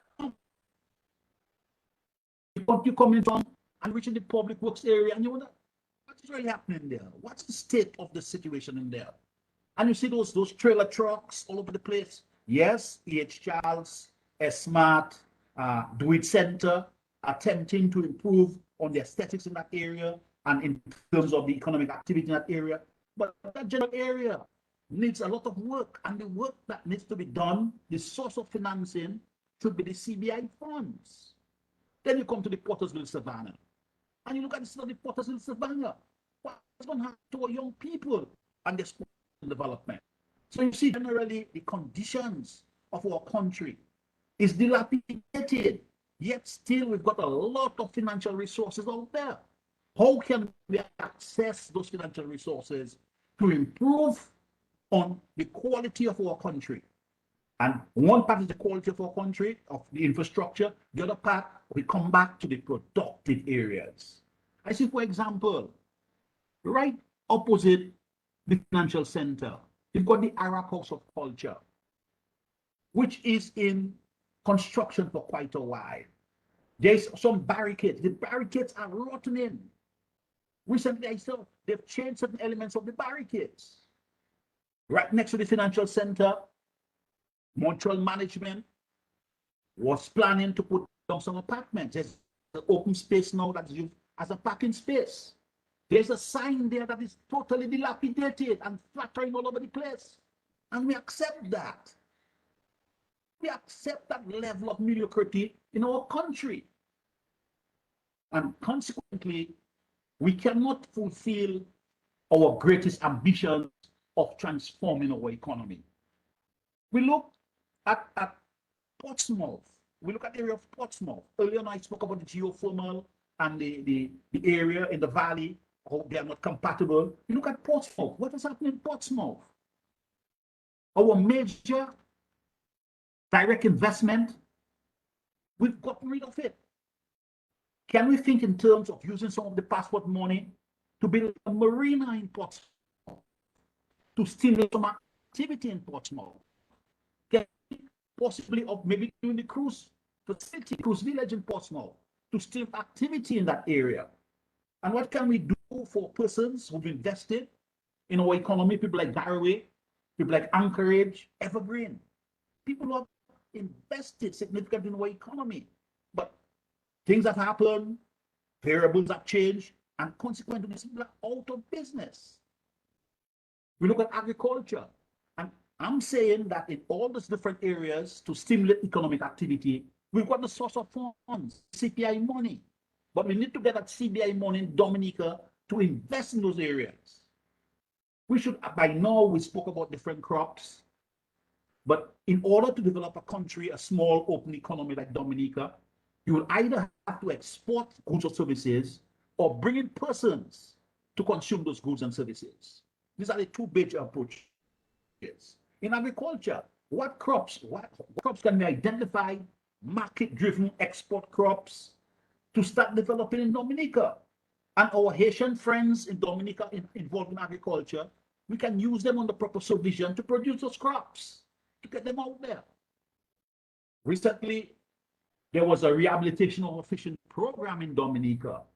And we still want to go fishing on those open boats, those 18 feet fishing boats with the outboard motors. Why can't we experiment with 3-4 boats that can stay out on the water for 3 weeks? One from Newtown, one from Fokole, one from Maho area, and we rotate them. We've got a central area where we maintain those boats, and those boats go out there for 3 weeks, for 4 weeks. And the little boats from time to time go out, get the stuff, we've got proper storage facility, and we can do import substitution because we've got sufficient protein from fish in Dominica, so we don't have to import meats from elsewhere. So these are some of the areas that we can look at very closely. Industry. I'm happy to see that some money was given to DCP.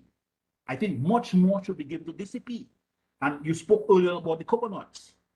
How DCP can look at a backward integration with agriculture. What raw materials they can work with the agricultural sector to provide them with so DCP can continue growing. I went to the DCP area recently and I saw some of the areas which was used as factory shells and now being used for commercial activities. If we buy and sell with each other in Dominica, we cannot grow Dominica. The only way we can grow Dominica is to get stuff out for people to consume or bring in people to consume. And when we do that, we'll have sufficient to rotate in Dominica to continue growing our economy. Our construction. What are we doing about our construction at this point in time? Are there new areas in construction that we can look at? Can we use our local resources in construction at this point in time to have the multiplier effect, our contractors, our trade persons? Because we've gone in the direction of having foreigners doing all that work where our local contractors or local trade persons are getting nothing to do. In the area of industry, we spoke about water and water-based products. We must do something about that. We cannot have a research in such abundance and not make good use of it. We import soft drinks from St. Lucia. We import beers from St. Vincent. What can we do about that? And we've got certain companies like Benjo Simos, and there's a guy selling juices now around Rose Daily Fresh. We've got essential oils and spices, Bannet Farm, and quite a number of persons that have the capacity to develop a product that we can export. How can we work with that? How can we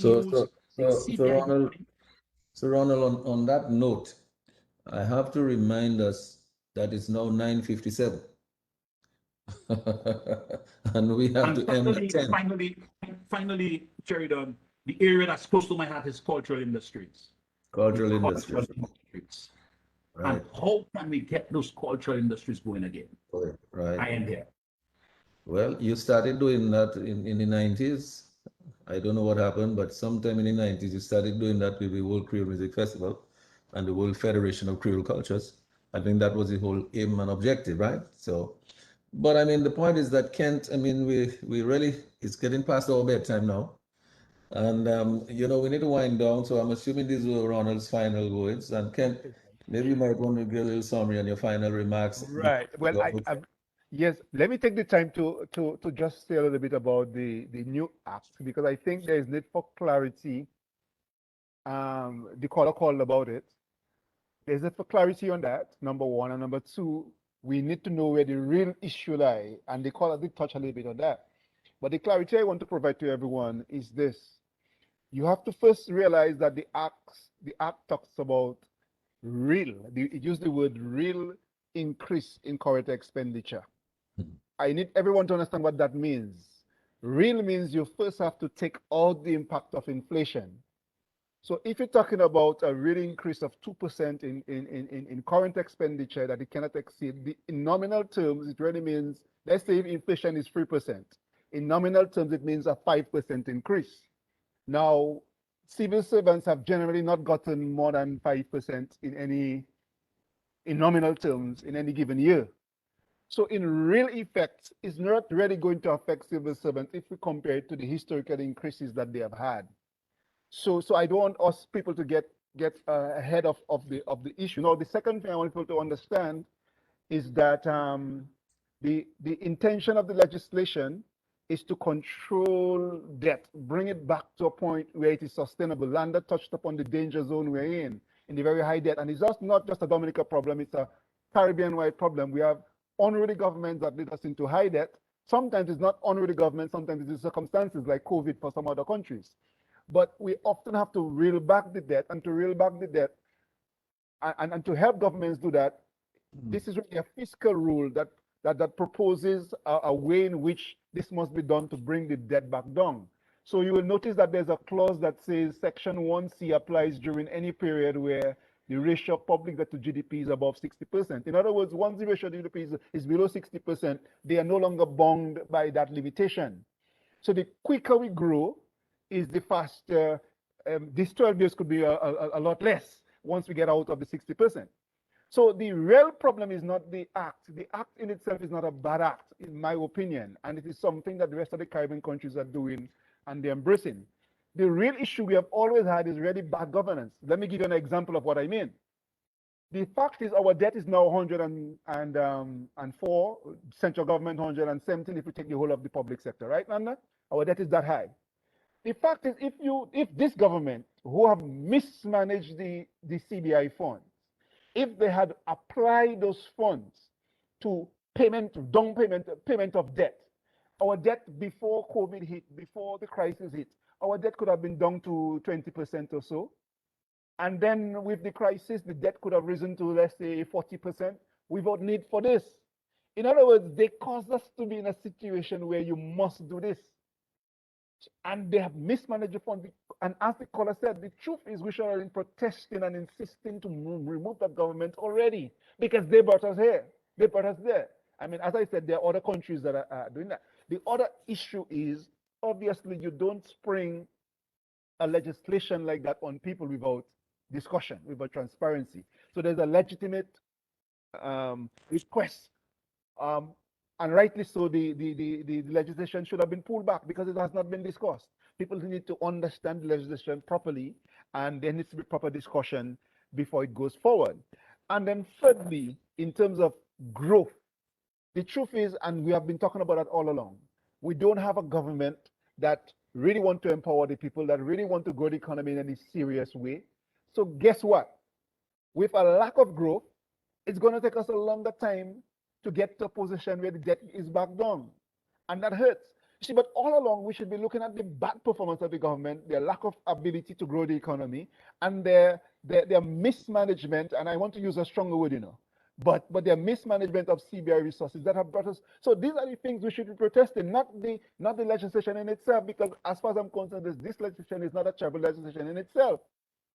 But the things that were done before to mismanage the country so that our debt is that high, and the things that the inability of the government to grow the economy so that we can bring our GDP, grow our GDP quickly through all the things we are saying there, so that they can be out of that stress period quickly. This government don't have it. They need to go for those reasons. Our protests need to be about those things, not necessarily about the legislation itself, which is not a bad piece of legislation.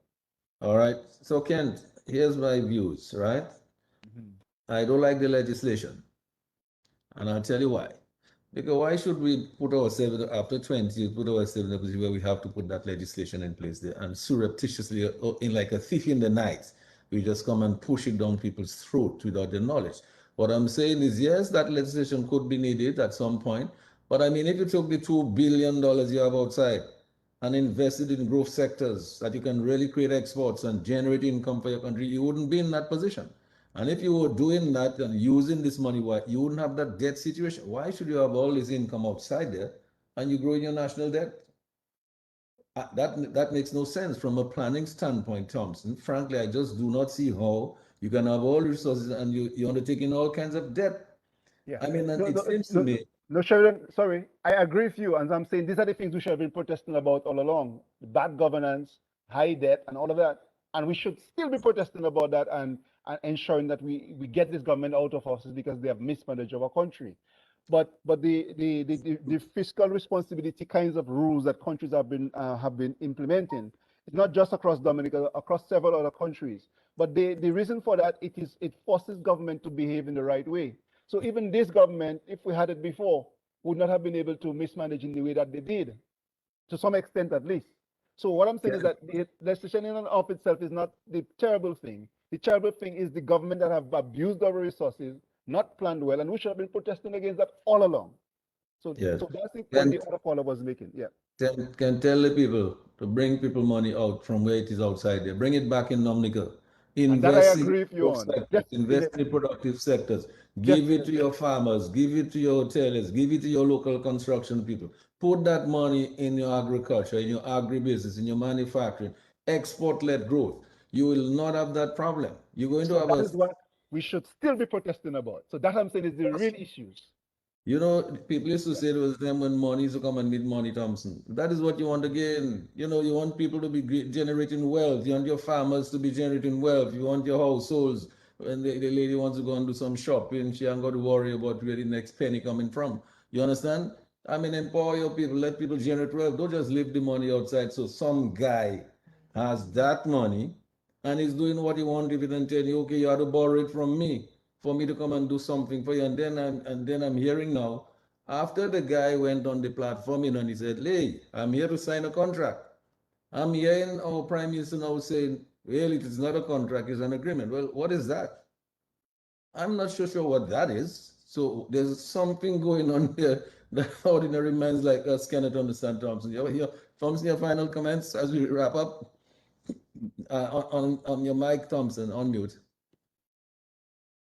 Sheridan, final thoughts. We're in silly hour in Dominica, silly hour. High unemployment rates, high debt, high and increasing poverty levels, $2 to $3 billion unaccounted for, a country in a tailspin, government now forced to restrict spending and do all sorts of things, and yet the country goes on like everything is okay.